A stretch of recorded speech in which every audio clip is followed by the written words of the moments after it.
अगर आपको दावत में समझ नहीं आ रहा कि क्या पकाएं तो ये रेसिपी आप ही के लिए है। तो इसके लिए मैंने बड़े पतीले के अंदर तकरीबन 2 प्याली तेल डाला है और उसमें मैं डाल रही हूँ 2 अदद प्याज स्लाइस किए हुए, और उसको इतनी देर बस पकाना है कि इसका कलर थोड़ा सा चेंज हो जाए। इसके साथ मैंने 2 पोथियाँ लहसुन की और 15-20 हरी मिर्चें और साथ में 2 इंच का टुकड़ा अदरक का, उसको मैं अलग से पीस रही हूँ। इसके अलावा कुछ गरम मसाला जिसके अंदर है काली मिर्च, लौंग, दालचीनी, बड़ी इलायची, छोटी इलायची, सौंफ और कड़ी पत्ता। इन सब अज्जा को भी डाल दिया और हल्की सी भुनाई की, और साथ ही मैंने इसमें डाल दिया है 2.5 किलो चिकन जो कि साफ़ किया हुआ था। उसको भी इसी मसाले के अंदर हमने भूनना है। इसी दौरान लहसुन, अदरक, हरी मिर्चों को चॉप किया था और उसको मैं डाल रही हूँ इसके अंदर, ताकि भुनाई के दौरान ही ये सब भी अच्छे से भून जाए और इसका टेस्ट अरोमा चिकन में बहुत अच्छा आए।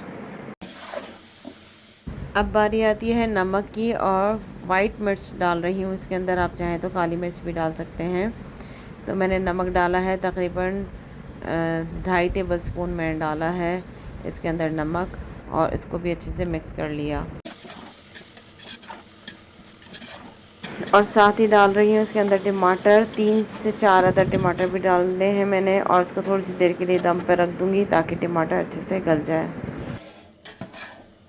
टमाटर अच्छे से गल चुके हैं और इसकी बस थोड़ी भुनाई करेंगे, जिसकी वजह से टमाटरों का भी जो पेस्ट बन जाएगा और अंदर रच बस जाएगा। अब आती है एक टिक बहुत ज़बरदस्त किस्म की, कि इसके लिए मैंने एक दूसरी साइड पर पानी गर्म करने रख दिया था, क्योंकि मुझे थोड़ा सा काम मैंने लेट स्टार्ट किया था और मुझे जल्दी करना था, तो मैंने दूसरे चूल्हे पे पानी गर्म करने रखा था। वो गर्म पानी मैंने इसमें डाल दिया है और दोबारा से इसको कुछ देर और पकने दिया है। तो अच्छा, अब मैं रिवील कर ही देती हूँ मैं क्या बना रही हूँ। मैं बना रही हूँ पुलाव, और बहुत ही आजकल जैसे गर्मी का मौसम है तो इस तरह से लाइट सा पुलाव बहुत ही मज़ेदार लगता है। पानी में उबाल आ गया है और अब मैं इसमें डाल रही हूँ 2.5 किलो चावल।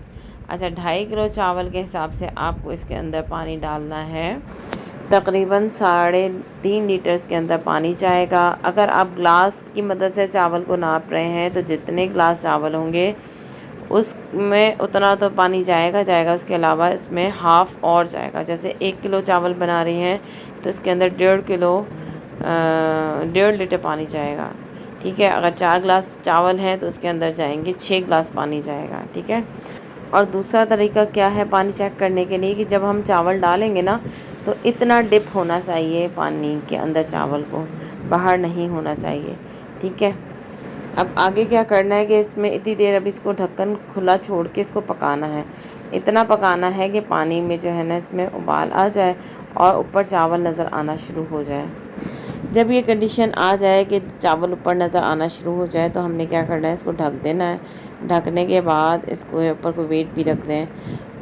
तो उसके बाद क्या है कि हमने इसको इतनी देर पकाना है थोड़ी तेज़ आग पे, ये साइडों से स्टीम निकलना शुरू हो जाए।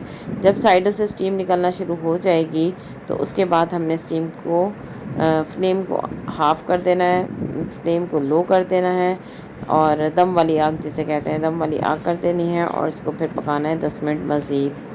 और 10 मिनट के बाद जब मैंने दम खोला तो देखिए कितना ज़बरदस्त अरोमा उड़ उड़ के आ रहा है, और ऐसे भूख बढ़ा रहा है ना, इसकी खुशबू इतनी भूख बढ़ रही है माशाल्लाह से। आप बना के देखिएगा, ज़रूर आपको पसंद आएगा और आपके घर वाले तारीफ़ किए बिना नहीं रह सकेंगे।